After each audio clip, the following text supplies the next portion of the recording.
ghostly hauntings since time began. Raw side paranormal seeks the truth, looking for some kind of real proof. Creepy floorboards and eerie dark mist. Grab your camera and document this.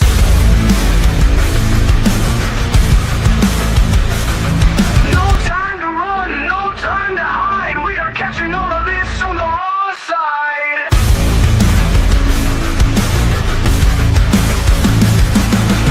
A slamming door causes a fright. A shadowed hand appears in sight. Grab your REM pods and your K2s, or anything else you can use.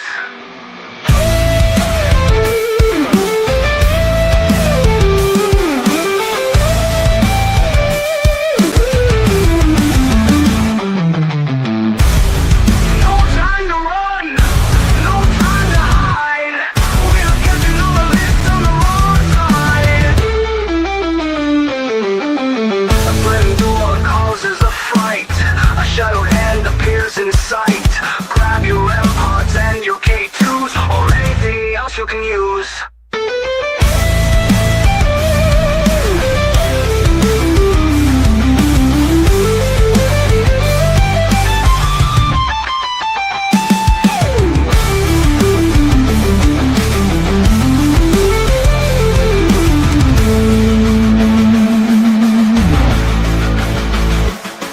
No time to run, no time to hide. We are catching all of this on the raw side.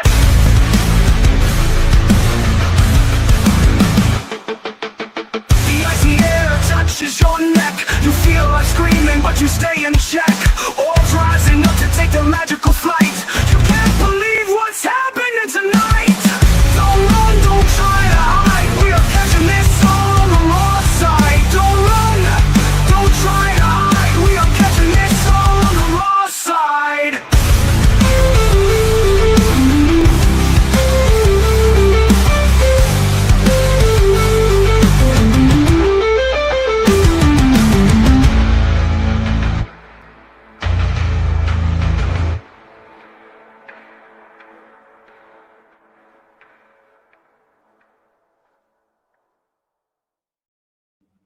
Hey, everybody. Hello, and how's it going?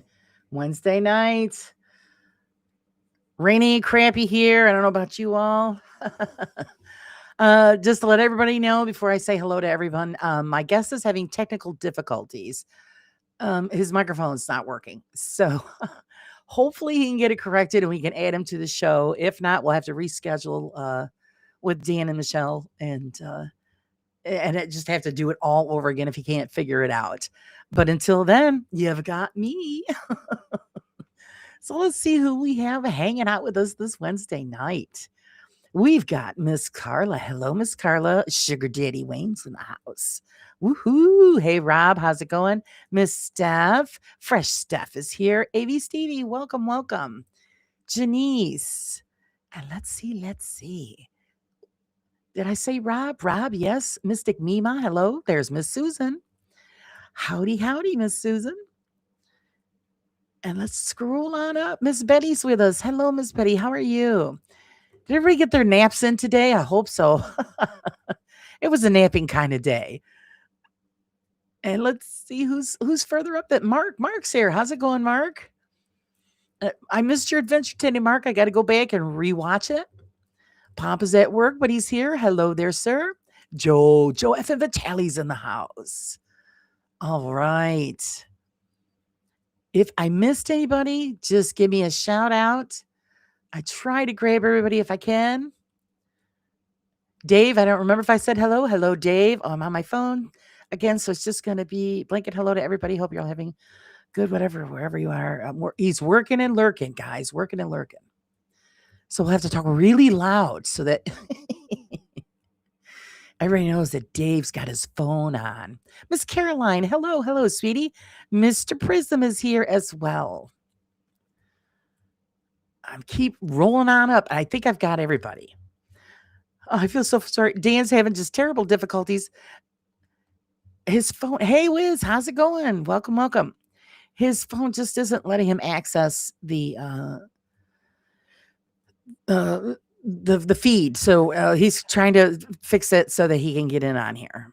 Like I said, if we don't get him in here, then we'll just have to reschedule with him. It's been difficult trying to get him out here in the first place. Our schedules never meshed. Finally, we got it to go on, and yeah, now he's. I said Miss Carla. Hello, Miss Carla. How are you? Are you doing, Carla? Did you have a good day at work, Carla? I hope so. It's been one of those last 3 days. I'm telling you, total shit show. I'm ready to quit already for the year. Paris Solo, hello. Still working but watching. Oh, thank you. Miss Pinky's here. Oh no, migraines. Go away. No migraines. Wait, I'm receiving a message from across the miles. Let's see if he fixed it.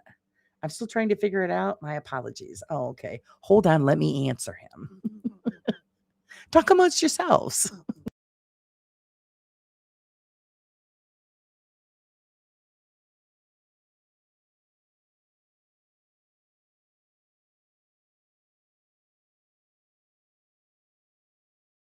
Okay. He's still working on it, guys. So, hello, Sarah Bowman. Hello. How are you? It just seems like it's been like a hot minute since I've been on here, on the paranormal side. I don't know. It just seems like I've been doing everything else, but this. I'm finally in chat. I know, finally in chat. She's here. All right. James, hello. Everybody got their catnaps in? Yeah, I did too. Actually, I was waiting for my husband at lunchtime, and I passed out on him. So he come home and ate and left. Ladies Friday. Hey, Joan, how's it going? I have no cell phone service. Apparently, Verizon's having issues. Yeah, he's going through his phone. So that's probably, he said he was having cell issues. And then it wasn't allowing him to access the camera or the microphone. So I told him to go into his settings, see if his phone was allowing it. He's still trying to work it out. If not, we'll just have to invite him again. And then we could just do paranormal chat by ourselves. I'm very, very technical. I wish I could help. Yeah, I told him all that I knew that could to help him access it. But if he's having cell service issues, it's probably not going to work for him. So I told him, no worries. There's always another day. I want a shower pier, but I gave up anything like that for a whole year. You gave up on a shower, Carla? Verizon has a nationwide outage today and still having issues. Okay, that's probably what it is. Oh, shit. Let's see. I have Verizon, and it was SOS mode today only.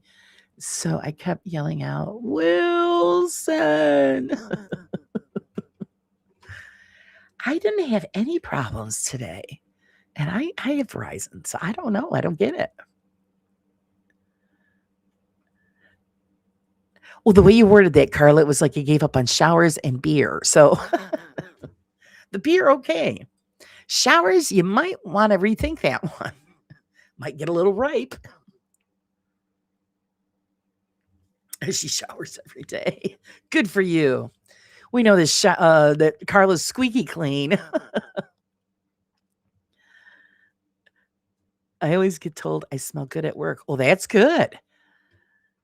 That would be just really rough if somebody said, damn, you smell like shit. So it's I'm sure you smell lovely. So even the ladies, they're like, oh my God, your hair smells amazing. What kind of shampoo do you use? Jeez. I know I feel so bad because everybody was here showing up and we were going to chat paranormal with him. Hey, K2, how's it going? I have Verizon and my phone is on SOS right now. The only reason I can watch this live stream is because I'm connected to hospital Wi-Fi. Wow. See, I've had no warnings, no nothing. What the heck is going on? Really weird. Lurk away, catch you. That's okay. Rob just licks himself. Well, geez, that must take a while then, Rob. He's going the kitty cat route.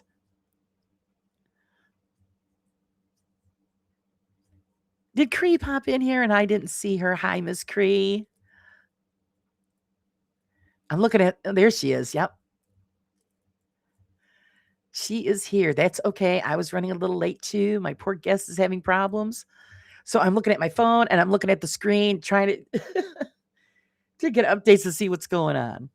I mix Victoria's Secret, very sexy. Oh, messaging again. CK1 and shea butter lotion. Oh my goodness. I probably couldn't stand next to you. I'd probably have an allergic reaction. Yeah, Joan says, my Verizon's been okay, but saw some other people in local towns reporting issues. Maybe it's a hit or miss. Uh, hold on a second, guys. I've got to see what he's got to say. Hold on.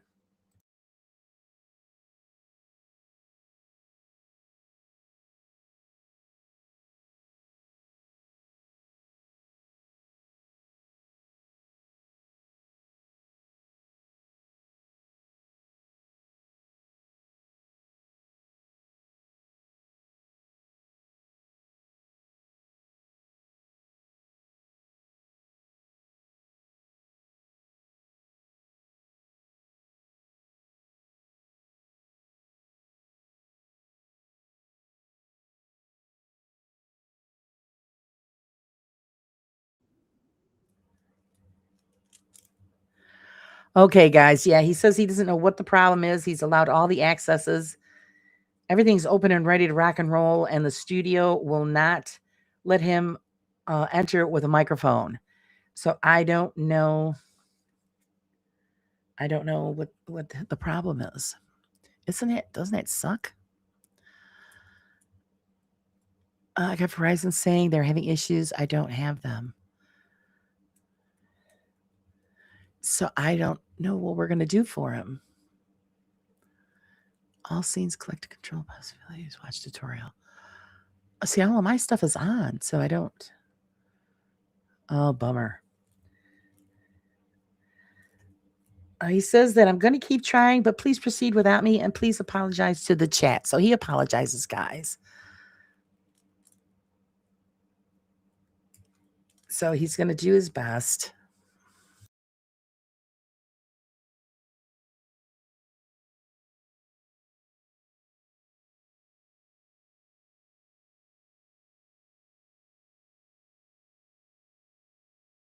Okay, so I guess we're on our own for now, guys. Laura, it was good to see you and Bristol's live today. Yeah, I was in there. I was listening. I wasn't participating much because I was cooking dinner at the time because I had to get that out of the way, get cleaned up, and get everything together for my husband before I started the show tonight. So I don't know if it is a Verizon issue he's having.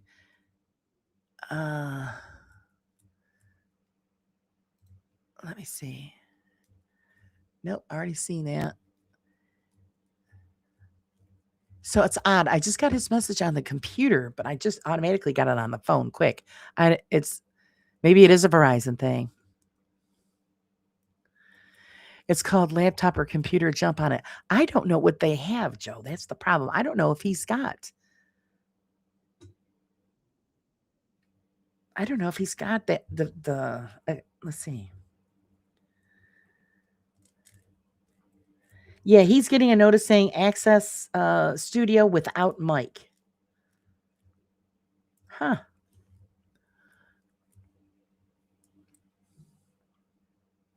I don't know why he's getting that.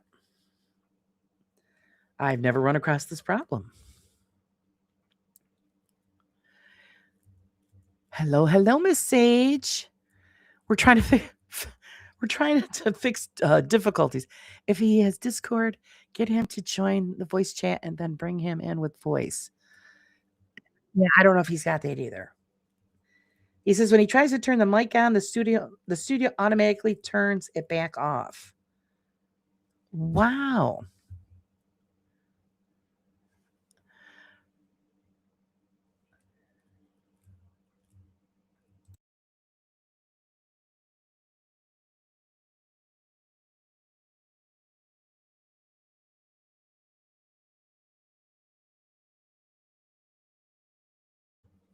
Yeah, he's saying that they do have Verizon, so maybe it's a Verizon thing. I'm sorry, guys. I'm trying to help him and keep up with what you're saying. If he's using the phone browser, he would need permission to use the mic on the browser app. Yeah, he turned on all his permissions, he says, but it's still when he enters the studio, it won't let him use the mic. Oh, nope, he has no computer or laptop that he can use. I'm watching on my phone right now, but I'm connected to Wi-Fi.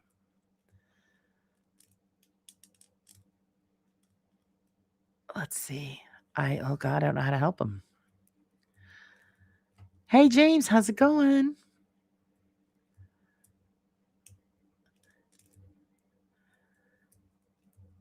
Does his laptop have a built-in mic? Yeah, no, he's going on his phone. He doesn't have a laptop or computer that he can use. Is he wearing a headset that does not have a mic? I don't know. People are asking if you have a headset attached to the phone. Does that have a mic or can you connect one with a mic? I had that issue and I had to into the settings. Yeah. Oh, he went into the settings, Susan. He says that everything is on. And we've been dealing with this for about 10 minutes now. I told him to leave, come back in. He's done it 2-3 times, and there's no voice, no sound. Nope, no headset. I'll be darned. Just tell him to talk really loud. With his hands, and we could decipher him. Well, he's a little camera shy, so there's no photo. No photo.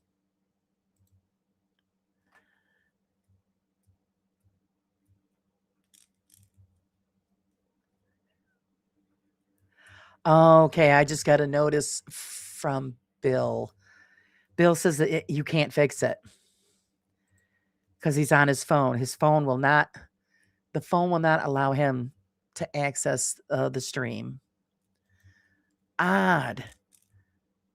It wasn't a carrier issue. It was my phone. I had to use my computer. I tried to solve this problem and couldn't fix it. Okay. Oh boy. It might be security settings then. And share the voice. Sage said, you're coming in technical. Gotcha, wisdom. Hard to boot your phone. Bluetooth. If he's using a Bluetooth headset, yeah, he said he's not using a headset at all.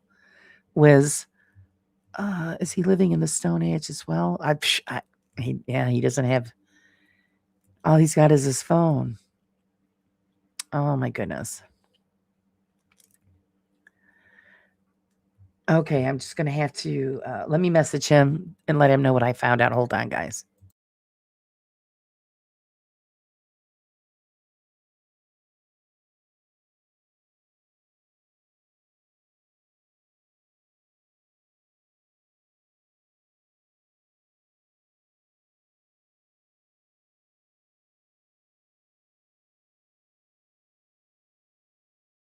Okay, I let him know what Bill said because Bill had the same problem. He said, and there was no way to fix it. And maybe he shuts his phone off and then turns it back on. No, apparently Bill said he had the same problem a while ago, and no matter what he did, it would not allow the phone. It's the phone. Even though you have allowed the access, for some reason, it doesn't work on the stream. It shuts it right off. So you have to switch over to a computer or a laptop. I don't know what kind of phone he's got. He must have other apps running on his phone. Yeah, I don't know. He's having trouble signing in. Hi, Michelle. No, the black avatar shows up. No sound. The camera is being allowed, but the microphone is not. Tell him to look his phone 3 times. Yeah, if they would work. Maybe if he swears out a couple of times, it'll work. It doesn't actually work. It might make him feel better. I know this is just I feel bad for him. Uh, been the idea of getting the stream with the Apple or etc. Once he taps the link for the stream, go to the three dots in the right-hand corner, push open in Chrome. Yeah, I would tell him that, Michelle, but Bill said he tried everything. It just doesn't work. It's the type of phone he's got, apparently. Could he always paste Google search and it should do it? I'll take him right to the stream.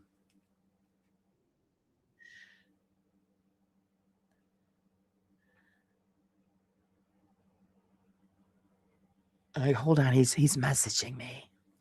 Well, this is the first time I've done kind of like a three-way show. Oh wow, let's see. Been the idea of getting on a stream for the app.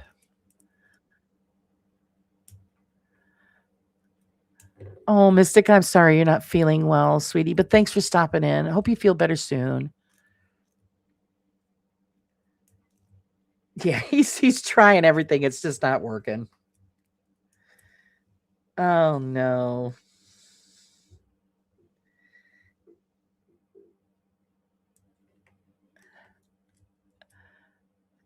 My HDA is going through the roof. Sorry, Mark. Sorry. I know, and there's no other way. I was in a stream and the video worked, but not my mic. Yeah, that's what's going on. It's allowing him the camera, and the mic is on, and as soon as he enters the studio, it shuts it right off. It won't allow him to use the microphone. You just want to kick something. Yeah, I know. It's terrible. If it doesn't say open in Chrome, it will say open in browser. Yes, it's my first time, Steph.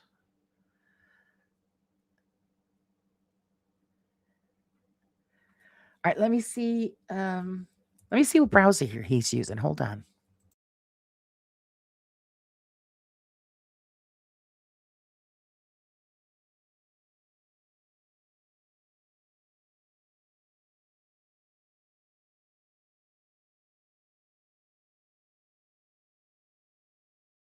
We'll find out if he's using Chrome.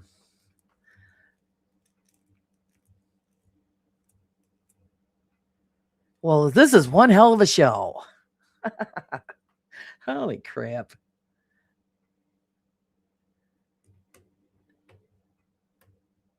I'm telling you, the day just keeps getting better. Let's see, the last couple of days, I had a rough patch here. Things were going really bad. I was ready to just jump off a bridge. And then we got everything fixed. We figured, okay, everything's good to go. My husband starts his new construction job, and he hears this grinding noise. He's like, what the hell is that? So he comes home at lunch and takes it over to the garage, has my son check it. And it's a starter, the one that we just had put in the truck. So now he's got to go over to the other garage who installed it. It's a brand new starter, and have them either fix it or put in another one. This is pretty good. The original lasted like 15, 16 years. This one, it's been a month. It never ends. It never ends. I'm starting the year off with a bang.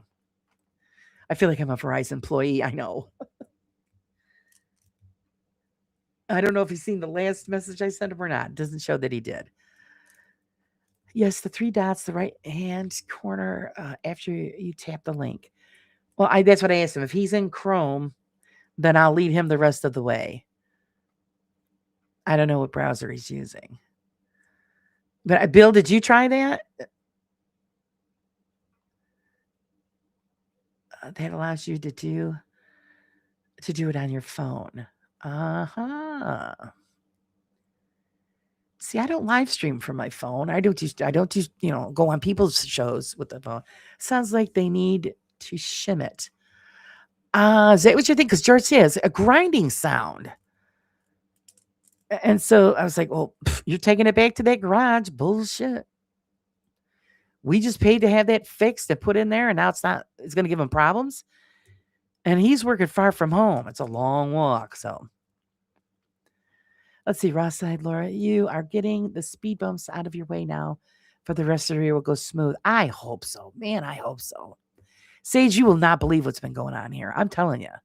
I was ready to pack my bags and just walk. I was done. Hey, Firefly, how are you? Bill said I tried just about everything. Yeah, so I don't know. He's trying, guys. We could still talk paranormal. It just be, no guest. That's the same thing I said to Beardo.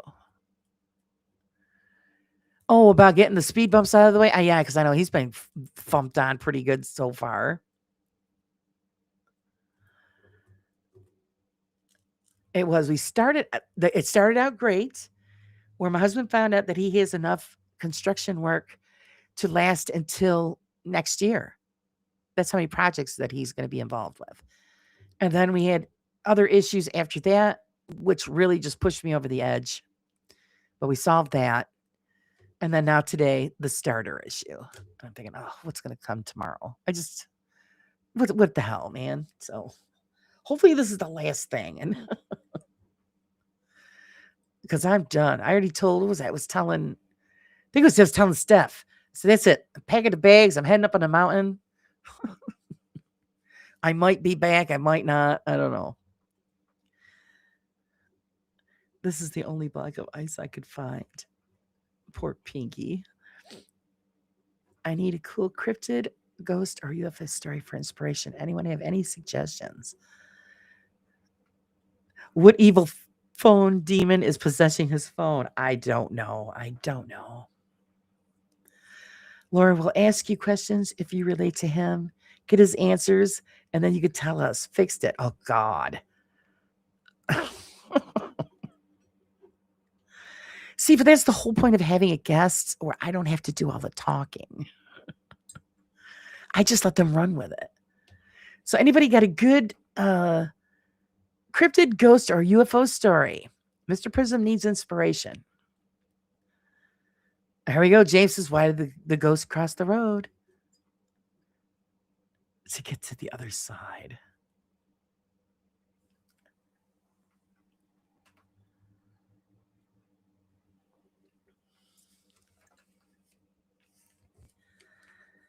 I know I got to. Oh, wait, he popped in. Let's see if it's going to work. Let's see. Hello, Dan the man. Are you there? Come in, Dan. Is the microphone working? The big D is on the screen, but no sound. Okay, listen, Dan, if you can hear me. People in the chat are saying if you're using Chrome. Oh, wait, we've got something else going on here. Dan again. Let's see. Is it working? I don't know. You tell me. Holy shit and shove me in it. He figured it out. I'm so sorry, you guys. All right. Now I'm afraid to get rid of one of the circles. I don't want to touch anything. So we'll just leave it. Make it look like 3. No worries. Oh boy, we got everybody in here going bananas because they wanted to help you figure it out. And I'm thinking it's really hard to relay, all of this stuff. So yeah, I can hear you. Wonderful. The comments were hilarious. The Stone Age comments, all that was killer. That was Joe. So there you go. The big D is on the screen. How are you doing? Are you all right now? My blood pressure's up, but yeah, I'm here now. Thank you guys for bearing with me, everyone. Not a problem. So we always entertain ourselves until stuff goes on. No worries. Yeah, they're going, don't touch it. Just leave it, Laura. Yeah, I wasn't going to touch it. They took it off themselves. I was watching on the TV at the same time, and the comments were killing me. I just couldn't respond to them all and go through the settings. Yes, the 3 dots in the right-hand corner, open in Chrome. Whoever suggested that was what got us rocking and rolling. There you go. Big superstar goes to Michelle. We lost him. Shit. Oh no, we just gave him bad juju. Oh, there he is again. Okay. Is it working for you? Nope. He's got to try it again. Laura, say the big D on the screen one more time. The big D. The big D is in the house. Oh, now we try it again. There's the third one. Stop Are you running there? away. Stop running away on us. I was trying to add a picture. I think I'm just going to stop while I'm ahead. Right. You're good to go. We'll just see the dark circle. That's fine. So there, and I took the other one off. You still here with us? Yeah, I'm here. All right, we did it. All right, yeah, the big D is back. Yeah. Oh, So, Lord. what a way to introduce yourself there, Dan. I know. I work in the tech industry too. That's the most embarrassing part. Oh, you shouldn't have said that. You just set yourself up. Well, Oh my God. Oh, so actually, yeah, we need to we got to give kudos to Michelle. She was the genius that figured it out. So I am just going to give her a superstar. Hold on, Dan.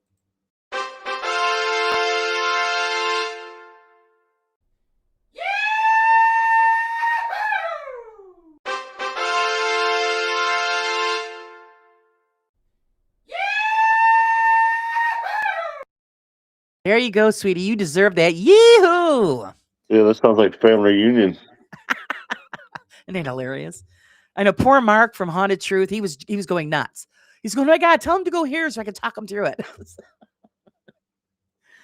So it's I go, well, I don't know if he's got Discord. So yeah, it's don't want to make it any more complicated than we need to.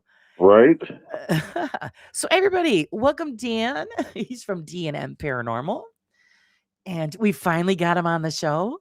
And my first question is to you, Dan. Tell us who Dan is and who your group is.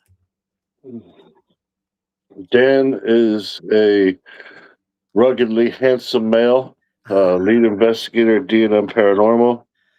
This team was founded by my girlfriend and I, Dan and Michelle. The name was actually given to us by a teammate of another team we used to be a part of. We've been doing this for about 6 or 7 years now, having lots of fun, going lots of places, meeting nice folks like yourself. Fantastic. All right, what I want to know is and I want to say hello to Pedals. Welcome, Pedals. What made you and your girlfriend get into the paranormal? Friday House, how's it going? I've always been interested in the paranormal since I was a kid. I grew up in the 70s, so I was watching Casper, watching Scooby Doo, grew up with Ghostbusters, pretty much enjoy all things paranormal. My girlfriend, kind of the same background. We used to watch Ghost Hunters all the time, the TAPS team. We actually used to kind of, our life revolved around that. We didn't have TiVo back then, so there was no way to record it. So sometimes we would have to postpone dinner to watch it, and we always had a lot of respect for their team, and we always kind of want to get into it, but it's a kind of a expensive hobby, Oh as yeah. we all know. So once we got out of debt, we were going to places, and we were at a haunt at Penhurst Asylum. It's a place in Pennsylvania. Yeah. And we were there for the haunted attraction. Back then, when you go, you got tickets, you go through all the haunted attractions, and then they would let you walk around Mayflower. That's one of the buildings there. Right. I guess kind of see if we wanted to get a taste of the paranormal investigation. And we were there. We took a couple pictures while we were there. And she had pretty much 100% battery on the phone. But after taking the pictures, the phone died.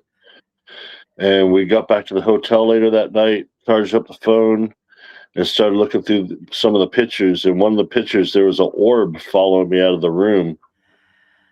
So that's kind of what ignited everything. We got a couple digital voice recorders and a K2 meter from Amazon, and started going to some locations, and one thing led to another, and we were pretty much hooked from the get-go. There you go. That's usually how everybody starts. Either they have a personal paranormal experience, or they grew up watching TAPS, and then it sparks that interest. Hey Tina, how's it going? Thanks for joining us. Did you guys either one of you have any kind of personal experiences? So one of my first experiences, I didn't even really know it was a paranormal experience when I was a child. Um, I came into the room where my mother was in, and I seemed like she was talking to herself. Her father, before he died, he had throat cancer, and they had to remove his larynx, and he had one of those. He was waiting for one of those little machines to you hold up to your throat and talk. Yeah.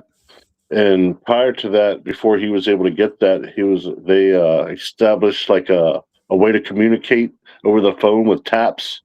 I don't remember if it was one tap for yes or one tap for no, but she would ask questions like, "Do you need this? Do you need me to go by the store?" And he would tap once for yes or twice for yes or whatever. Right. And after he passed, she was trying to speak it to him through the lights. She was like, "Pop, are you here with me?"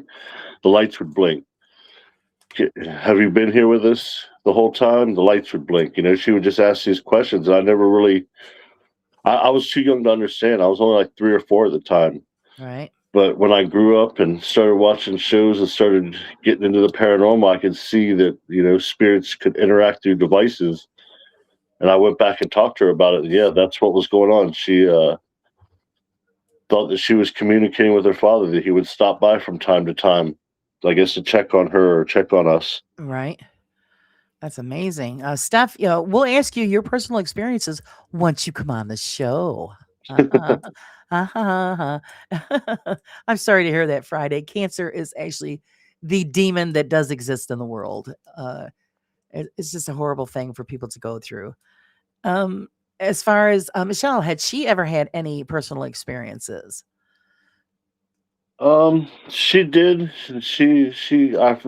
Forget what she was saying, but I think it was the spirit of her grandfather. This was before we were together, but we've been to a few places, and it seems like from time to time things will follow us home. Okay. One night we were sleeping in bed, and our TV came on by itself. And we had the curtains closed, so we doubt that it was someone else using their remote control. Maybe the signal bounced too. But she woke up. I was sleeping. She's like, Right. "Baby, baby." I was like, "What?" She's like, "The TV just came on." I'm like, "Well, go over there and turn it off." And she's like, "No, no." I was like, "What, are you scared? You think something came home with us? Like, you think we're haunted here?" And finally, she got the courage to get up and walk, and she slowly crept over to the TV to turn it off. And right about the time she grabbed the remote control, it turned off. Boy, she ran back, hopped into bed, and Ah, that was it for the night. she had a jump scare into the But into the field. Oh my god. Again, like guys, don't please ask questions. Ask any question you'd like. Mark says, I've never had something where it's that easy to talk with foolproof intelligence response. I'd love to witness that. Yeah, it's very rare when people do get, a full response to any question that you might ask when you're doing an investigation. Where all right, I recently I noticed you guys have been at Gettysburg. What kind of data did you collect while you were at Gettysburg? so yeah, we were at the Rainworth Lodge. That was our second investigation there. Uh, Ironically, that was where we started off our year last year as well. We didn't get a whole lot. Um, we actually really didn't get much. When we were running our ghost box, we noticed that we were getting some type of interference. I think he had some new electronic device installed that was kind of interfering with our ghost boxes.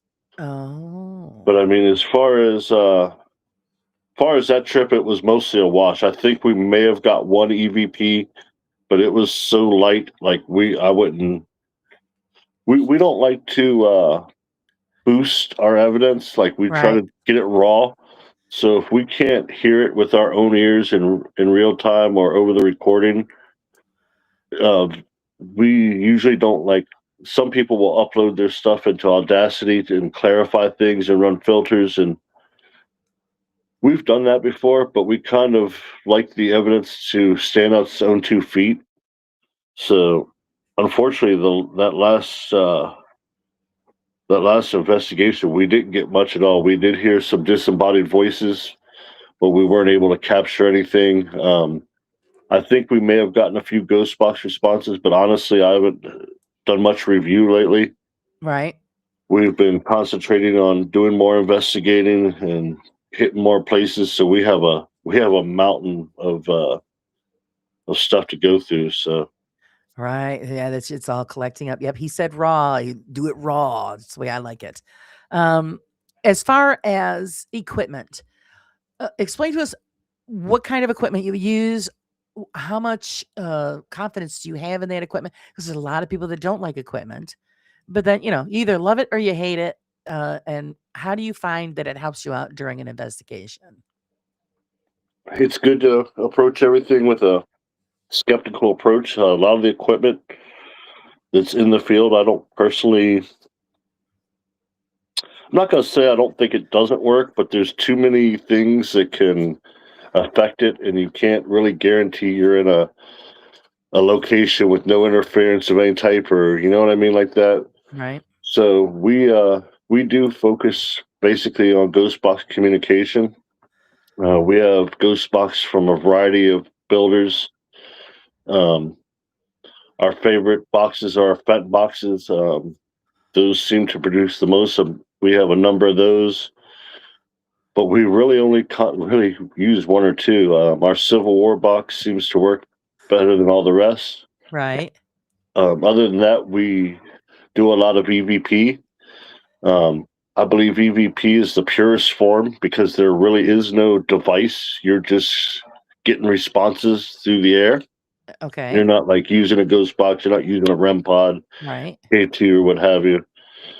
And the best part about that is anybody can do it. You don't even need a voice recorder. Most phones have a recording app on there. Right.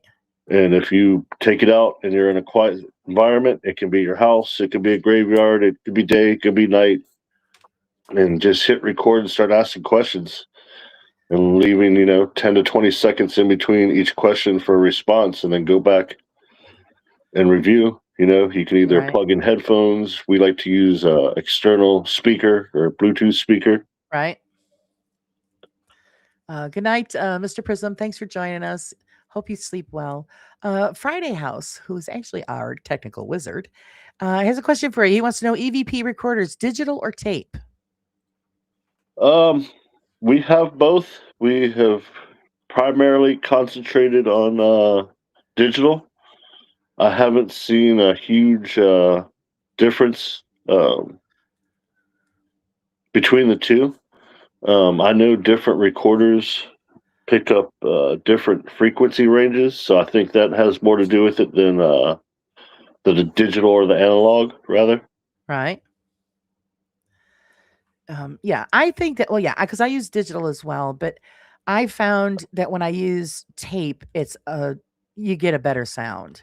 You pick up things, I think, better with tape, but I'm not gonna drag a tape recorder around, so that's why I use the digital. Sage has a question here. She says, "What has been your favorite place to investigate, and what data did you capture?" Cabin on 360 in Mechanicsville, Virginia, hands down. Um, we investigated that place for the first time in the fall of 2023, and our first YouTube live. Um, we had so many ghost box interactions, like we've never had that type of interaction before. And so on YouTube, in the description area, it allows for 5,000 characters, and we managed to max that out, and also into the comment section. That was probably one of the most heavily reviewed sessions we've had. We did work on it for several hours. Um, if you were to look at that live stream and go into the description area, all the lead up and call out times are hyperlinked in blue. So you can Mhm. press right on the time and it'll take you right to our question and the response. Um, but that place is absolutely amazing. Obviously, there's a cabin there. That's kind of like the base camp. Has heat, electricity, AC, plumbing, all that stuff. Right. The other house on the property that is called the Brick Rancher, and there was a horrific murder and assault from a half brother. If you Google the murder of Melissa Elliott in Mechanicsville, Virginia, it'll tell you all about the case. He assaulted his sister and then murdered her and carried her, dumped her out the back window and carried her out into the field Oh my goodness. to try to dispose of the body. And there were some construction workers out there that kind of saw what was going on, and he fled the area. They ended up finding him. He went to prison for a while. He actually got released a few years back somehow. Wow. But so you have the murder that happened next door to the Brick Rancher. There was attempted suicide at the cabin. The entire property sits on what's left of the undeveloped portion of the Battle of Bethesda Church. It was a battle of the Civil War. So there's so many different layers of haunting there. There's the American Indians that were there. There's the Civil War battles. There was American Revolutionary battles. There was murder at the one building, attempted suicide at the other. Incredible history. Wow. We're going into double-digit investigations there. We're probably at our 12th or 13th investigation. Incidentally, that will be the next location we're at. It'll be next weekend. Okay. So we've never had a dull night there. There's been times where we thought we didn't get much, but during review, I mean, we have multiple shorts on our YouTube. If you look on there, a lot of our shorts are clipped from our live streams. Michelle's been cussed out over there. She's been called a female dog. Pretty much you name it. It's pretty much happened there. Right. Welcome, Tanya. Welcome to the show. Another question is, I know you do bring your dog to investigations. Do you find that helps during your investigations? It kind of depends. Most of the time, if it's a place that's got a couch, she doesn't care for investigating too much. She just wants to get up on the couch and go to sleep. Right. But there has been times, particularly at the basement of the Brick Rancher, when it seemed like she was picking up on something. And I remember we asked the question, "Are you going to do something to the dog?" And we got an EVP and it said, "Not now." A man said, "Not now." Right. But yeah, we enjoy taking her. She's been to pretty much every location we've been to so far. Good night, Susan. Thanks for joining. She's kind of like our security detail, so as to speak. Right, because I do remember one investigation you had live, and I was watching that you were having issues with the dog, and your wife had to take the dog outside. Oh yes, that was the Appomattox jail in Appomattox, Virginia. Absolutely, she never reacted like that. So there was definitely something going on in there that she didn't like, and when she did take her out of there, she pretty much got drugged down the stairs. Wow. So yeah, I know. Yes, she was very upset. So it's strange. They do pick up on that stuff. We've got a question from Friday House. He says, if you were to ask any question and know that you would get the correct answer, what would you want that answer to be? What are the winning numbers to the next Powerball? I think everybody says that. Oh, jeepers. That's a good you'd be question. surprised what kind of answers you could get. I've watched a few other channels, and I never had the idea of Acid Spirit if they could predict the future. Right. So we were at the Cabin on 360. This was while Trump was trying to run for a second term, when they were trying to keep him off the ballot. And I asked, will Trump be allowed to run? And we got the answer, yes. And right after that, it says Trump will beat Biden. And we all know how the election came. I mean, he didn't technically beat him, but, he did drop out. So in a sense, that was kind of a victory. Right. But we've had amazing experiences pretty much everywhere we go. But it seems like the cabin on 360, the spirits are so vocal. Like sometimes it's so hard to get a response because it's like they're talking to each other, or we're getting multiple responses from different spirits. Now, do you think that in that situation, do you think it's mostly just a residual haunting? I mean, it's hard to tell.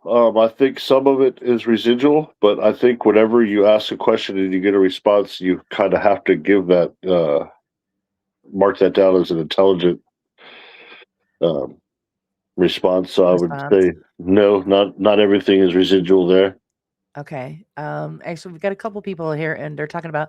Well, Creewood says she because I just want to know what the hell they're made of, and then Sage is like, what is a spirit, or what we detect as a spirit? So, what do you feel happens after we leave the physical body? What do you think that we change into? That is a good question. I think the only people that could appropriately answer that question are people that have already passed. So I do believe the consciousness goes on. I think maybe it might be based off your religious beliefs. Um, it might also be determined off of, did you accomplish everything in the human form that you were meant to accomplish, or things to know? Maybe sometimes you got to hang out for a little bit until you get to the next destination. I mean, I don't know. That's the Okay. question we've all been trying to Yeah, answer, and so far, I don't know that anyone's come up with a answer that is suitable. exactly. Julie wants to know what do you think you're communicating with? Again, that is another great question. I mean, I would like to believe these are people that have lived before, or they're in spirit form somehow. Some speculate that we might be communicating with aliens, and I don't think we're ever going to find out. So I'm sorry, I'm not going to be able to answer that question. Uh, Right. As far as well, do you believe? And well, I'm going to go through this route. Do you believe in demons? I do, but I don't think that everything that's on YouTube and on the other platforms, like, I think if most people experience a demon, it would be so scary and terrifying that they'd never want to have anything to do with it again, or the demon would not show its true form, and it would, seem nice and friendly and try to lure you in. Right. Okay. So we have a question from Cree. Cree says, "Do you think your investigations have any science to them, and if so, what?" Mm, I'd like to say yes, but I don't think I've never seen any direct correlation between communication uh, via EMF readings or stuff like that. I mean, we're out there just doing it for fun. We probably joke around more than most investigators. Some people probably don't take us seriously, but if you're not having fun, in my opinion, you're not doing it right. So Well, it gets that's pretty boring. yeah, it does. It can get boring real fast. A lot of times, it does seem like you're just sitting there talking to yourself in the dark. Pretty much, that's what you're doing. Cree also wants to know: do you know what skeptics are looking for?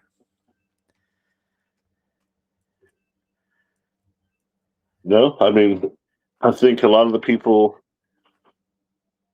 I think a lot of the people on the internet that were skeptics were kind of investigators themselves at one point that maybe didn't make it as far as they thought they did, and kind of just became a skeptic to have something to harp about. So let's see. Wiz has a question here. Do you think that EVPs could just be audio pareidolia, where you are wanting to hear something, so you do? I notice in most investigations, answers to questions are always vague or cryptic. I definitely think that can happen. Um, with that being said, when we are doing our ghost box sessions or EVP sessions, I don't really have a preconceived answer to my questions, so I don't necessarily believe that that's been the case for us. We basically our style is we put it out there and we leave it up to the viewer. If they hear what we hear, that's cool. If they don't hear what they hear, that's cool too. We've been told by a reputable ghost box builder that sometimes the communication you get is not always for everyone. Um, but we do have, or in the field there are EVPs known as Class A, and that's basically when everyone that hears it, for the most part, hears the same thing. And when they agree, that's cool, and when they don't agree, that's cool too. Again, we just present our findings. Everything we film is raw; it's unedited, so it's up to the viewer themselves to determine or distinguish whether they hear. And we've gotten it wrong. We've definitely gotten it wrong. We've gone back and listened to recordings where we thought it said something. Right. Hang on a second. Yeah. I mean, yeah, we've gone back and listened to some sessions and hear the same things, and sometimes it sounds totally different. So I think there's definitely the area. There could be a space where some days you might be feeling a certain way and you hear something, and some days you might be feeling a certain way and hear something else. But Right. again, we leave that up to the viewer. Okay. Julie wants to know: do you consider yourself a ghost hunter or a paranormal investigator? Well, we don't. We're not too uppity when it comes to that. And if one wants to refer to us as one or the other, that's fine. With that being said, we don't have proton packs, so there's no way we could physically hunt a ghost. So I guess we would lean more toward a paranormal researcher. Okay. Wonderful. Let's see. Wayne says, what advice would you give for a first-time investigator? Keep an open mind, um, and be patient. If you're not patient, I mean, investigating is a lot like fishing. If you're not patient, you're not going to get very far with it. Some nights are going to be more active than others.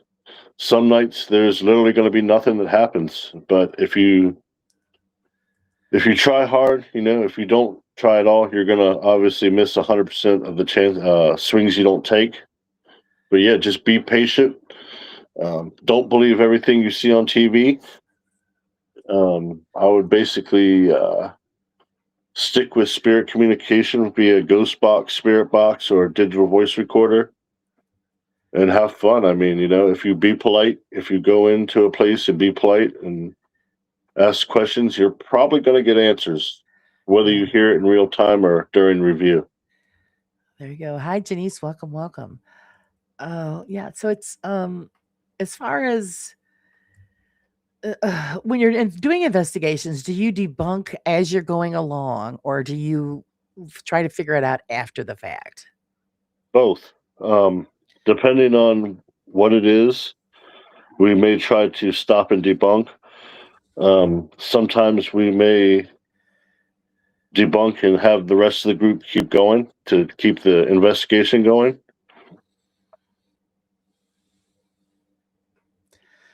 Okay. Oh, take care, Julie. Thanks for hanging out with us.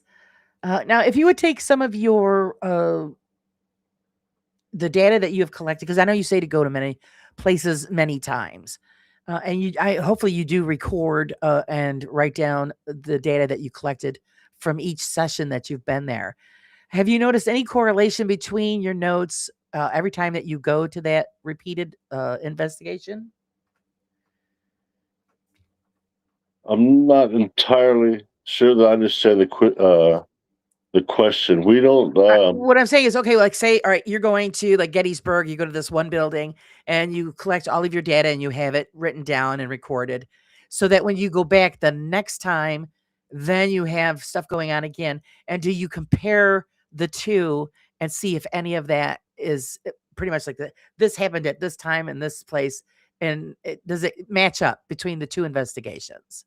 Have you ever come across that? We haven't done anything like that, but we will try. Like, say we go to an investigation, we review, and we get answers to questions. When we go back the second time or the next time, we do try to build off that. So unfortunately, most of the interaction you do capture during review, so it's not really feasible to have so much of a back and forth. It kind of depends on review, go back again, follow up on the questions, review again, and so on and so on. Um, Ghost box, when we do ghost box, it's a little bit better or a little bit easier because you can hear it in real time. Right. But it takes quite a while to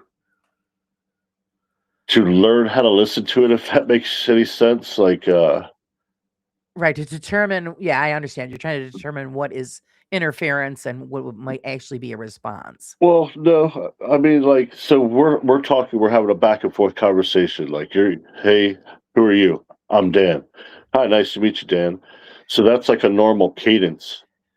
Sometimes the responses that come through, like you'll get like the first word, and there'll be a gap, and then you'll get the next three words that are really fast. So you kind of got to learn how to listen to it. Like there's times when we reanalyze um, old recordings, like when we first started versus now, Right. we've had enough time to learn how to listen. And when we went back to listen to old stuff that we recorded, we realized we were getting more than we thought we did. Um, Michelle has picked up on it quite well. I'm still kind of working on it. It's been several years, and still sometimes, like in real time, it's hard to distinguish what's going on. okay. All right, Tina. Tina. Yeah. Oh my God, I can't even talk. Enjoy your dinner, Tina. And just lurk away. I have a question from Friday House again. What was the most disappointing location or hunt that you have had? That would have to be the very first one we went on. It was a public at a place in Leesburg. Um, I forget the name of the actual building, but the name of the haunt was Paxton Manor. So they would have people come in and do the haunted house, and then after the last person left, you could buy tickets to investigate. And Right. I think, well, one thing we've learned over the years, it matters who you're with. Um, we've had ghost box sessions with when we were around certain people where the box didn't seem to talk at all, and then as soon as we got away from certain people, we would get responses. So there's always going to be the luck. You know, some days they just may not want to talk. Right. Sometimes it might be the people in the group that are with you. Sometimes it might be the spirit. Maybe the spirit's shy. Maybe they like to have more of a personal connection versus a connection with a group of people. Um, but we came away with that one with little to nothing. But ever since then, we've seemed to manage to capture something. Right. Wiz says, I admire teams that document their findings on paper or at least some sort of documentation. Do you catalog everything on paper or do you just leave it up to the digital? So everything that we have reviewed, we do have notes on. We haven't put all this information into each video. I would say for almost 2 years, we've been only spot checking after our investigations, between, work and personal life. And, we, over the last couple of years, we've been on more investigations than we have ever. So I know you guys are we have a cruising right lot of data along. to review. And the stuff we log, we like to let it sit for a little while and go back again to kind of see if we're getting the same responses. Right. But it takes so much time to do that. Like our process, we do it together. So, I start my day at 3:30 in the morning. She starts her day at 9. So obviously we don't see each other too much during the week. So there hasn't been a lot of time as of lately for review, but when we do review, we do write it all down, and we actually have a couple notebooks that are getting pretty full. We just Right. have to go through it and hyperlink it and put the lead out and call out times in the Right. All right. description area. So you don't document it as it's happening. You do it during the review. Right, and part of that process is because I mean, to to be to be fair, I mean, you kind of have to focus on the investigation. When we're on the lives, um, it's very difficult for me to respond to everyone because I'm trying to focus more on the investigation, but at the same time, I know I have a responsibility to the people in the chat. Right. So we pretty much leave it up to review time as far as the collection of data. Okay. And by the way, KK Bootsy says hello. She says Hello, that KK. she's waving to you. And I want to Thank say you. Thanks for welcome, tuning in Bootsy. tonight. Welcome, Simons. Glad to see you here. And NLP, good evening. How are you? Thanks for joining us. Let's see. Question. All right, here we go from Simon. Question: what investigations do you wish you never went to regards something following you home? That None. was the regards to the There's never been an investigation we've gone on where I regretted on going. Um, we don't worry a whole lot about spirits following us home. I mean, if they're going to do that, there's probably not much we can do to stop them. Thank God there hasn't been anything, harmful or evil that's followed us home. So We do. you don't have any kind of thing you do before you enter, like some kind of plan for Nope. protection, like Nope. prayers or Nope. charms or nothing. Okay. No, we go in totally raw. We go in open. If we were going to try any rituals, I think we would probably be more inclined to try ones to increase activity rather than decrease it. So okay, we've We've got we've always gone with the thought that there's more to worry about from the living than there are from the dead. oh yeah, yeah. That's actually very true. Wiz wants to know, have you been to Waverly Hills? He would love to explore that place. Have you ever been there? Yes, we've been to Waverly Hills a couple times. Our team member Fred, he's been wanting to go. He's never been, so we might try to make another run out there this year. That's fabulous. What kind of experience did you have at Waverly Hills? We've captured a few EVPs and a few ghost box responses.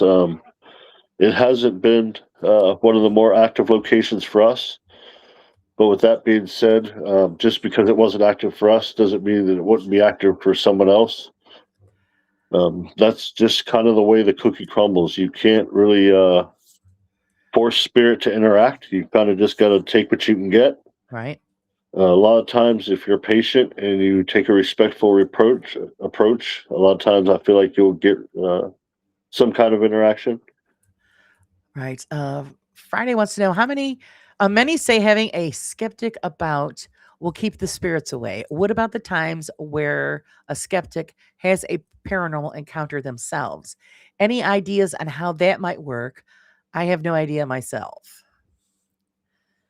Um, I mean, if you can get a skeptic to have an experience, I say you've definitely accomplished a milestone. We try to approach everything with a skeptical point of view. I think that's the best approach. If you go in believing everything's paranormal, I think you're already kind of defeating the purpose of being there. There is one technique in particular, I believe, that we could use to convert any skeptic into a believer. It's called the human pendulum session. I'm not sure if you've heard of that or seen what that is. Nope. First time for me. So, I guess technically the human pendulum session would be like a borderline channeling. It starts with a group of people on the outside, and the person in the middle is the pendulum. You basically set the intentions for the investigation. You ask the spirit to use the pendulum to communicate versus yes, no, hot, cold type of answers. You ask the spirit for the yes position. So you have four people set up. Ideally, it's better with four people on the outside. Right. One person in front of the pendulum, one person beside, one person left, one person right. And from there, it's kind of like a trust fall. The person in the middle that's the pendulum, they don't answer any questions. They focus on one spot. They keep their arms beside themselves. And when you ask spirit to show the yes position, they may lean them forward, lean them backward, lean them left or right, and then you do the same thing. You ask for the no response, and you note those positions, and then you start asking questions. We learned this technique, ironically, at Waverly Hills. It was our second investigation there. Um, and one of the investigators asked me if we had ever heard of this technique or seen it. We said no, and he's like, "Oh man, you got to be there. Just be on this floor at this time." And we're like, "Oh, okay, whatever." So we went up there, we saw it, and we kind of still were wondering if it wasn't staged. Like maybe the guides that were conducting it, maybe they knew the person that was the pendulum and kind of had everything rehearsed. Right. And Michelle volunteered to be the pendulum. And once it started going, just seeing the look on her face, I knew that it was real. Um, and she agreed. It's definitely a technique that it produces some interesting responses. And we've gone on to refine that technique. The way they showed us, the pendulum was just standing there, so they could hear the questions. We've gone as far as having the pendulum use earplugs. We also did not allow the pendulum to see the person asking the question, so there was no way they could read lips.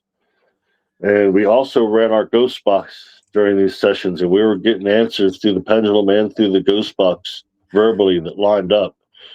Um, we have shown people this technique at pretty much every location we've gone to, and it has just blown people away.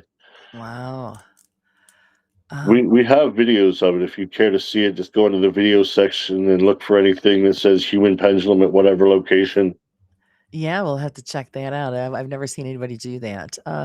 NLP asks, depending on the curiosity on the entities, do you feel that there's possibility, more chances that you can summon spirits to a location where you set up your equipment, as opposed to actively seeking them out?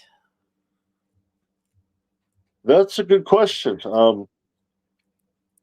I think for the most part, we're just kind of taking shots in the dark. We've never attempted to try to communicate with any particular spirit in particular, but we've had some responses from certain places, and we've gotten names a couple times. So maybe we should try that. Maybe we could try summoning a particular spirit. Right. And see what happens. Uh, Mark says he doesn't trust the human pendulum, as it in my head as a magic hypnotic trick or brain condition or conditioning with a lot of idiomotor effects. They move themselves without even knowing they are. Do you You believe know, that they could be going on while you're doing that human pendulum? I've definitely taken that into consideration. And again, that's why we took the extra measures to put the earplugs in the pendulum so they didn't know the questions were asked. That's also why we didn't allow the pendulum to see the person asking the questions. They wouldn't know when the questions were being asked or what the questions would be. So when you take that away and you add in the ghost box and you get the same answers, I mean that's kind of hard to deny. Right. Okay. Steph, you're something else. Steph wants to know, people have been pushed and touched by ghosts. Do you think a ghost can lick you? Asking for a friend. Stephanie. Jesus. Oh boy. Wouldn't that be something? Uh I mean I guess you could, you know, give it a shot. Let me know how it works. If you can't find a spirit to do it, I'm sure you can find a person. Yeah, exactly. Well, not for nothing. I'm thinking, okay, if they lick them, wouldn't that be considered like leaving behind like ectoplasm stuff? You're being slimed. Okay. Wiz has a question. Have you ever considered that maybe every haunting is just God messing with people for laughs? Absolutely, absolutely. Like I said, until a person has passed and been on to the other side, there is no definitive answer. I mean, we're kind of all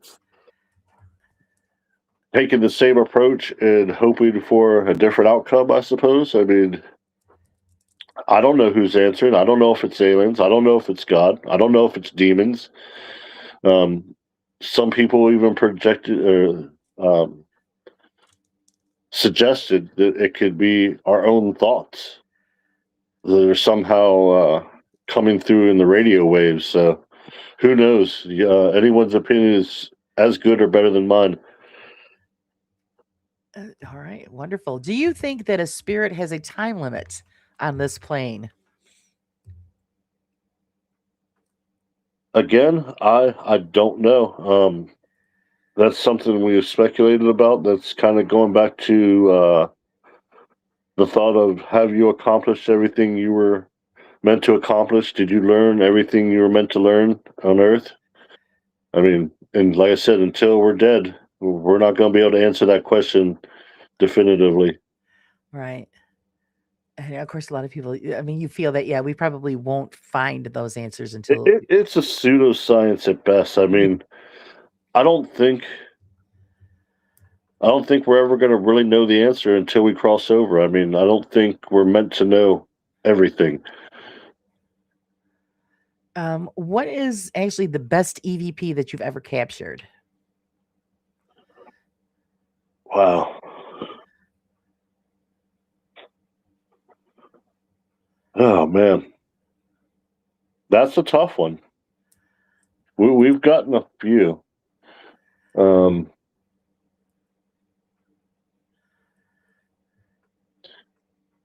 Geez, I don't know. So it's, well, have you ever gotten any kind of threatening EVPs? Absolutely. Not so much a threat on life. One of our best ghost box responses we captured at Penhurst in a building called the Devon Building. Right. We were in the basement of the Devon Building, and they call that area Candyland. This was probably within our first couple years of investigating. We were with a group there, and we were having a ghost box session, and we got one of the, I'm not going to say it's demonic, but it definitely seems like a very grumpy spirit. Right. Best ghost box response ever. First, we were getting told to leave, and then all of a sudden, everything went quiet. It said, "Quiet! Get out of here right now!" Wow. And we still haven't shared that yet. There was some people in that group we were there with that night that went on to start their own group, and they actually shared that on their channel as their collected evidence. And we called them out on it. We were really pissed off about it. But we ourselves have not even shared that yet. Right. We've allowed people to listen to it, but we haven't posted it on YouTube or TikTok or anything. But it'll make your hair stand. It'll give you goosebumps. Yeah, I would say so. Multiple people that we've had this listened to, they're seasoned investigators. I mean, seasoned, like over 20 years. And they were Right. like, what the hell? Oh, that would make me want to go myself and have to check that out. Hey, Booberry, how are you doing? How are you doing? Sage has a question. Has some, let's put it up there. Has some of the data that you've captured led you to believe there are spirits and demons, or did you believe, do you believe in them prior to investigating? Did you believe in them till, yeah, I prior? believe that prior to investigating, there can't be good without evil and dark without light. Kind of goes to the yin yang. Um, but I don't think demons are as prevalent as YouTube videos would lead you to believe. I know you look at some people's channels, and everywhere they go, they had a demon. There's been people that have gone to places we've been going to lately, and they swear there's demons there. You know, maybe there are. We're not an Yeah, expert. We're not demonologists, but we've investigated the same location umpteen times, and we've never felt anything evil. We've never gone running out of there, or like, you know. right, I think a lot of people that are in the paranormal, they're not in it for the right reasons. They're in it to be famous and to right, right. be all that. And, you know, it would be nice to, you know, have 1 million subscribers, but at what cost are you willing to sacrifice your, you know, Yeah, your your morals and integrity. whatnot Yeah. to become popular? I know, I totally agree. Well, I call them entertainment channels because back then with the demon, the year 2024 was the year of the demon, is what I call that. So it's I'm sorry, Friday. I didn't mean to pass over this question. Friday wants to know: do you think it's possible some perceived spirits could be people who are astral projecting? Yes. Again, when I said earlier that it might be our own thoughts or the thoughts of the people around you. I mean, they science have proven that when you have a thought, that it does leave the body as EMF. So it's entirely possible we might be communicating with people that are in a comas, might be communicating with people that are sleeping, dreaming somewhere. Like I said, I keep going back to the same thing. Until we cross over, we're probably not going to know definitively. Right. NLP says, I think true demons remain in the shadows, quiet and rare. I have to agree with that. If they really are out there, it's a very rare occurrence. I do know of a couple people that have had experience, and they said it was demon activity, and they said that there's something that nobody wants to go through, and I totally believe them because if you're hooking up with something like that, that's bad news. Let's see. And Mark says that some people do believe that it's all demons. Yes, they do. Mainly religious. They say all the things you're in contact with are demons pretending. It different take on it, I guess. No, well, yes. If you do say anything that it refers to paranormal occurrences, mostly the religious people will say that, yeah, it's you're dealing with a false entity, and yeah, they're pretending to be what you want them to be. Right, and it says something about that in the Bible. I mean, that's why you're not supposed to try to communicate with the dead, Right, apparently. But right. I think it's like everything else in life, it's a matter of perception. I mean, if you perceive the world or you perceive something in a particular way, for you, that's how it's going to be. So, So yeah, I think yeah, it all depends on how you believe and actually the situation. I mean, if you go to a place that is just was saturated in pure evil, then I think you would have the occurrence where you might meet up with something that's ugly. Even if it's just like you said, a grumpy, mean spirit, because not everybody, everybody. I don't know. Some people just think, well, because they're a ghost or a spirit, that they're happy-go-lucky. No, some people are pissed off when they're living. They're pissed off when they're dead. I totally believe that. I totally believe that however you are in life, that's how your spirit's going to be as well. Yeah. So, hey, Ace, how's it going? Hello, Face to Sarah. ace. Sarah is in the house. Do you have an upcoming investigation? If so, when? Sarah wants to know. We do. We have three or four already lined up. They're paid for, already lined up. The next one will be next weekend at the Cabin on 360. The one after that is actually a new place that opened up just outside of Baltimore. It's called the Sanctuary of the Strange. We're going to be doing that one on Valentine's Day. Nice. Um, this place is just hit the map. They've had one team in there so far. They're opening official for bookings in March, but if you go to their Facebook page and message them, the lady that runs it, her name is Morgana. She can set you guys up. It's $300 a night. That includes, let's see, don't quote me on this because we do go to a lot of places. I think it's 6 to 10 people. They do have lodging on site. They have 6 twin beds, hot showers, indoor plumbing, obviously. Most of the creature comforts you expect, like they have a kitchenette with a small microwave, mini fridge, coffee pot. So they got you hooked up. Yeah, I mean, you get the sanctuary. There's a humongous graveyard there. All that for $300 for I think it's like 17 hours, I believe.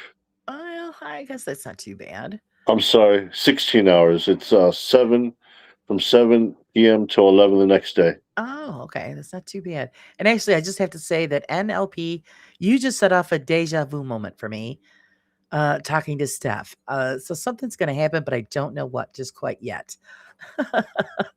Let's see here. Pinky says, have you been to the Crescent Hotel? That place is on my bucket list. I'm sorry. What's location? The Crescent Hotel. No, we haven't. That location is on our radar as well. Um, we've been to a few places, but we haven't been there yet.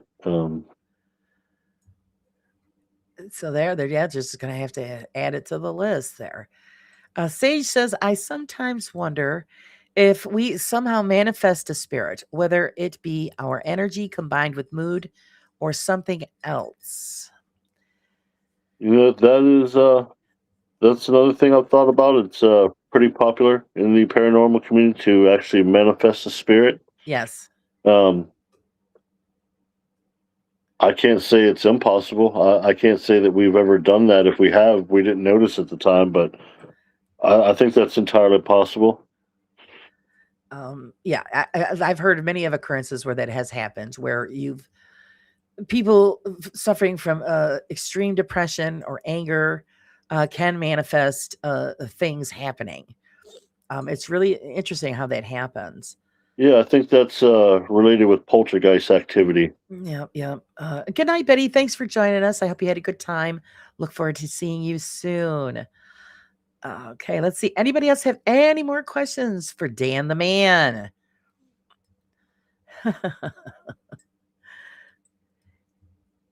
So you said that you have you got a bunch of stuff lined up. What is the first investigation that you'll be going to? The cabin on 360 next weekend, There you go, next weekend, guys. So and then it'll be the Sanctuary of the Strange on Valentine's Day, right. and then we have Farnsworth Inn. That's another place in Gettysburg. We have that in March. We have another investigation that we were going to be going to last year. I can't even remember the name of the location. It just recently opened up too, but it's another church that's in Pennsylvania. Nice. We are looking to go back to a place in Indiana called Indiana State Sanitarium. We're hoping to spend at least 3 or 4 days there here in April. Wow. Well, you Yeah, guys really got it loaded up. we're trying to. Fantastic. Are these all going to be live shows? Live pending signal. We knew that last time we were at Indiana State, the signal was iffy at best in some locations. We do try to always go live, but that's not unfortunately always in the cards. Um, so it depends on signal, cell phone signal strength, Right. and or if the location has Wi-Fi that they offer. Okay, Friday wants to know trick question. What is energy? Don't mind me. I just ask tough ones at times. That's what we're here for. Ask those questions. I can't really tell you what energy is, but I can tell you that it never dissipates. It's like never ending. I think energy doesn't stop or end, it just changes forms. Awesome, awesome. I did have a good one. If it wasn't so tired, I'd stay. That's okay, Betty. Rest is more important. You could just join us on the brew on Friday. We'll be looking for you. Let's see. Mark says, have you taunted or light taunted? I have found giving a bit of let's AV it works wonders in certain places.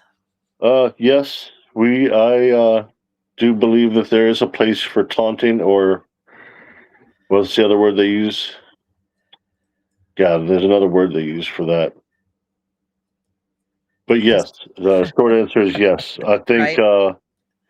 I think there is a time and a place for it.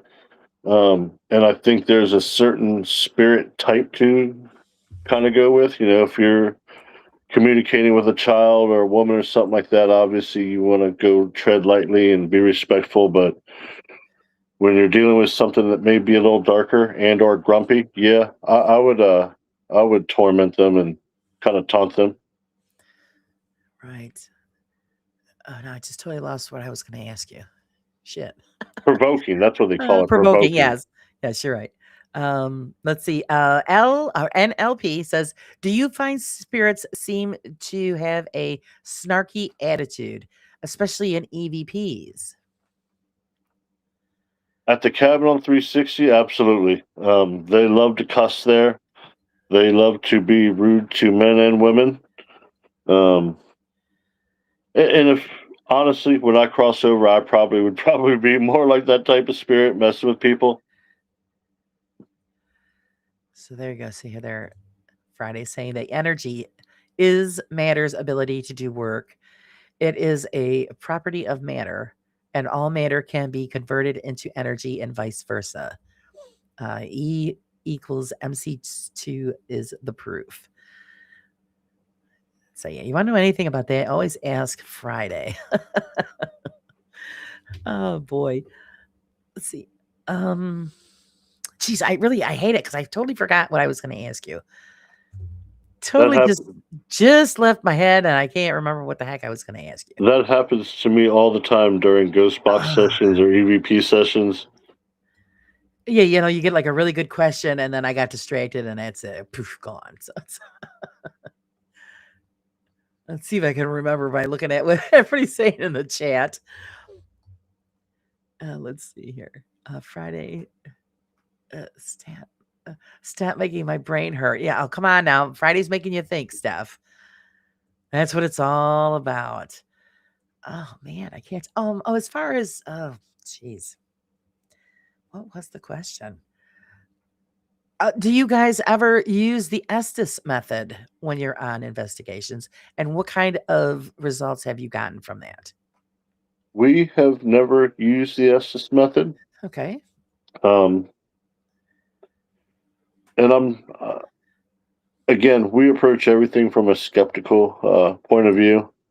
I've seen a number of Estes sessions, and most of them seem to be so remarkable. I would challenge the validity of the session. Let's put it that way, to put it nicely. And we expect others to do the same with us. I mean, you gotta kind of use your own mind at some point. Right. Like I'm saying, you guys use a lot of equipment, and there are a lot of people in the community that think that the equipment is just total BS. But like I said, I always try to keep an open mind because you never know what you might catch. And it's an experiment, and I think you should continue the experiment. And if you find that you're getting great results with what you're using, then you just go with it. Hey, Jeff, how's it going? Let's see here. Sage wants to know if you come back as a ghost, would you haunt Kenny Biddle? I think all of us would, Sage. I don't know that I would spend a lot of time singling him out, but Right. yeah, I mean, Just to give him a little pinch. Hey, Kenny, I'm here. Wisdom wants to know how many probabilities is it not probable that if someone's living is trying to talk to the dead, that there is also the dead trying to talk to humans? Wouldn't there be a convergence at some time? there would. So, and that's why we like to do EVP. I mean, we feel like spirits are always trying to communicate with us. And I think it takes a certain amount of power for them to communicate with us in a way that we can hear them in real time. And that's what you'd call a disembodied voice. That's something that you hear in real time with your own ears. But unfortunately, it seems a lot of it does come through EVP, which you don't hear with your own ears, and you have to go back and listen to the recordings. So that's one of the reasons we like ghost box sessions so much, because you get the response in real time, and hopefully you can catch it in real time. But again, that's not always the case. Sometimes you catch them, sometimes you don't. That's why it's so important to go back during review. I mean, when review, you can play, you can record, you can go back, you can turn the volume up. I mean, when it's in real time, you just got to take it. If you get it, you get it. If you don't, you don't. All right. So I do feel like the dead are always trying to communicate with us. And I feel like when they find out that someone can hear them, that's what kind of you start to develop that rapport, and they kind of want to talk to you more. And I also believe that when you go to a location multiple times, you definitely develop a rapport with the spirits, and you're more likely to get more interaction. Right. Yeah. The more times that you go back. Hey, hey, hey, Ghost Wiener's in the house. How's it going? Thanks for Ghost joining. Wiener. Yeah, Boo, I agree, Jeff. Yeah, if Kenny got pinched, he'd say he gained weight and his underwear too tight. You're right. Let's see. Mark wants to know, have you done a ghost box in a Faraday cage before? No, we have not. Well, actually, we kind of have. It wasn't something that we created, but we did. We did do one inside of a walk-in cooler inside Indiana State Sanitarium, and it didn't produce much. And the reason I believe that is because if the hack radio is your source that you're using, if it doesn't get reception, there's nothing for the spirit to manipulate. Oh, interesting. Interesting. Okay, NLP asks, okay, here's a weird one. I have had theories as to whether some of the more earth based entities are projections from the living environment, like trees and fungal networks, projecting our past to us. Interesting. What are That your is thoughts on interesting. that? That's kind of like the stone tape theory. Yeah. All right. And Dave wants to know, not sure if someone's already asked this or not, but how do you feel about investigating in a graveyard? We like it. There's a couple private cemeteries and graveyards we go to. Some people frown upon it, and everyone has the right to their own opinion. So a lot of people frown upon it because they believe the dead should be left to rest, and we have no problem with that. But at the same time, if you go and talk to them, I mean, if we kind of the way I think about it is communicating with spirits, kind of like going to a nursing home. Like you get these people that haven't spoke to anyone for so long, Right. and when they find someone that actually wants to have a conversation with them, to them it like lights up their world. It gives Exactly. them, yeah.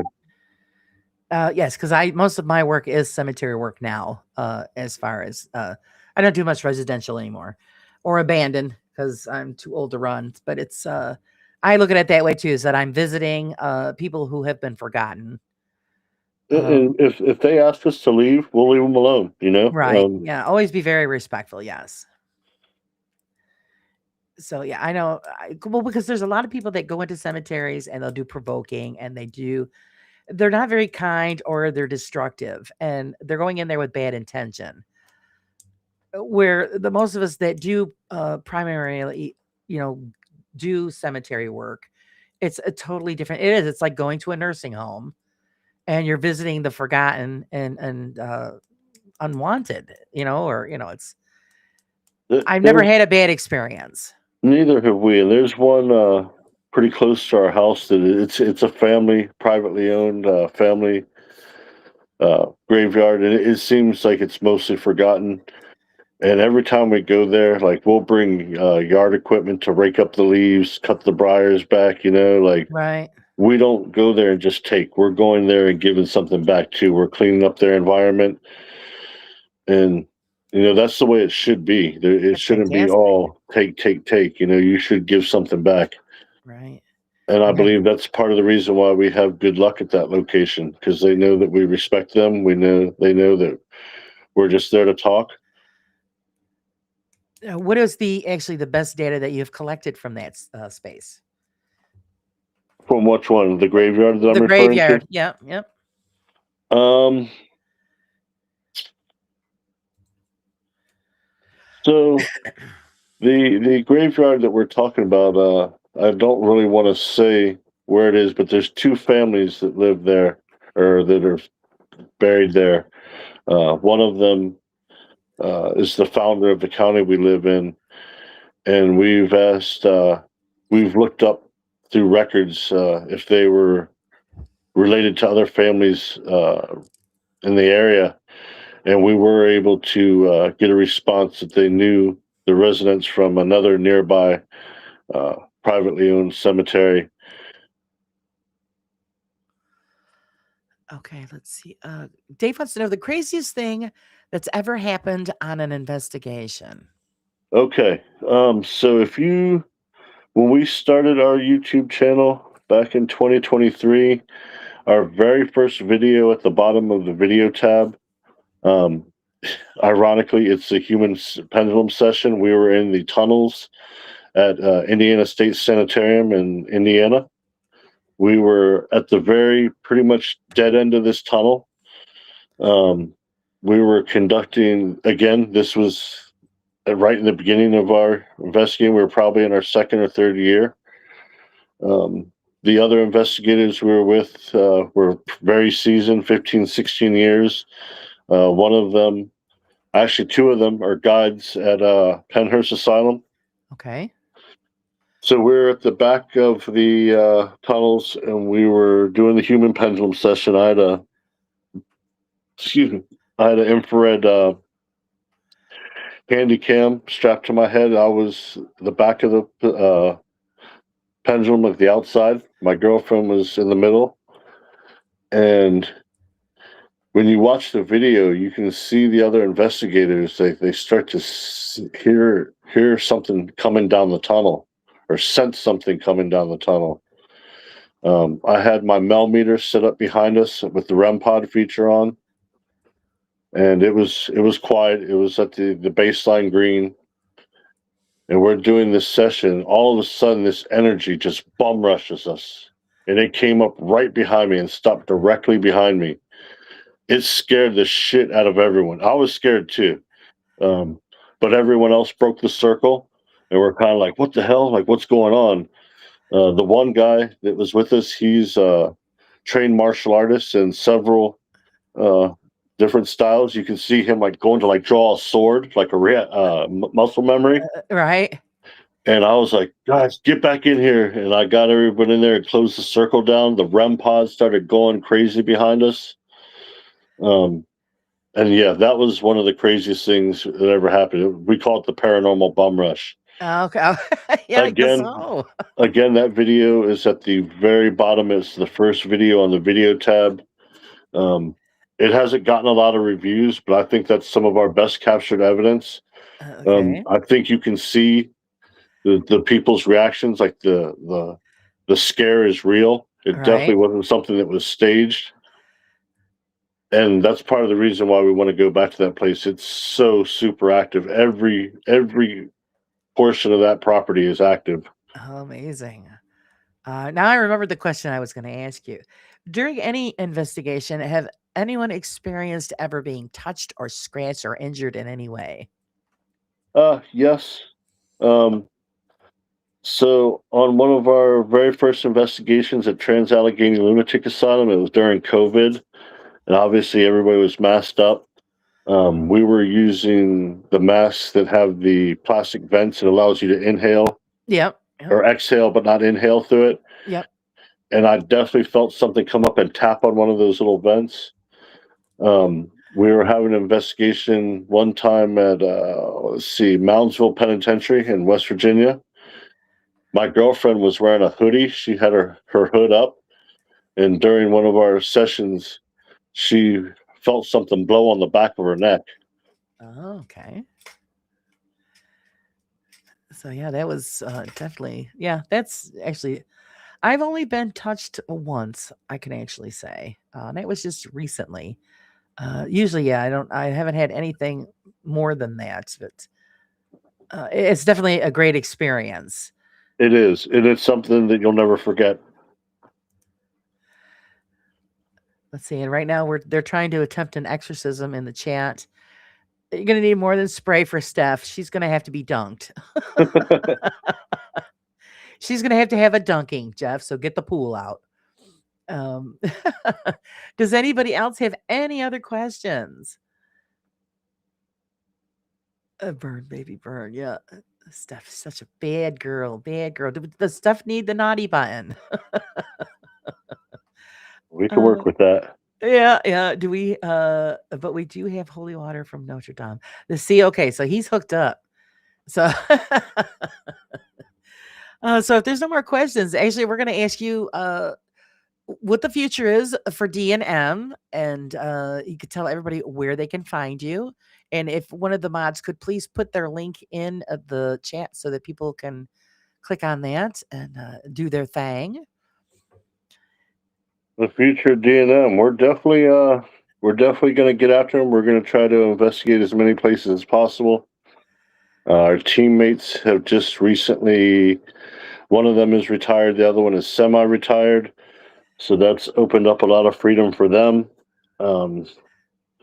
We're just going to keep taking names and doing the best we can. I mean, we're aiming for the top. We would love to be super popular and have a big following like, Ghost Hunters and whatnot, but realistically, we know the field is saturated.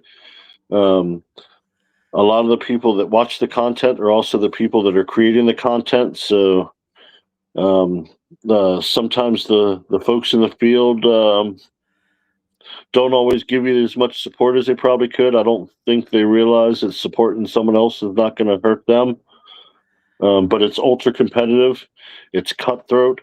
Not everyone you meet is really your friend. You kind of are probably best to tread lightly and make your decisions on one's character and what they really want as far as collaborations go. Right. But yeah, we're just gonna keep on keeping on, and if we make it, we make it. We don't, we don't.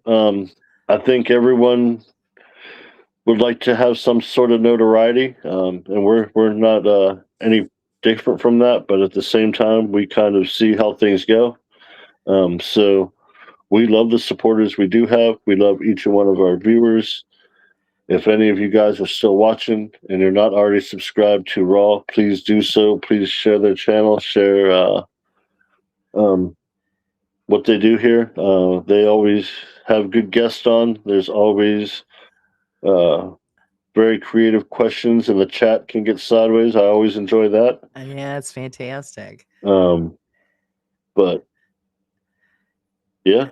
All right, fantastic. Thanks for posting his link, Pinky. I appreciate that. Thank you, guys. Thank you, Pinky. And yes, hey, Jimmy, what is it, man? Jimmy, you're showing up, and we're getting ready to shut her down.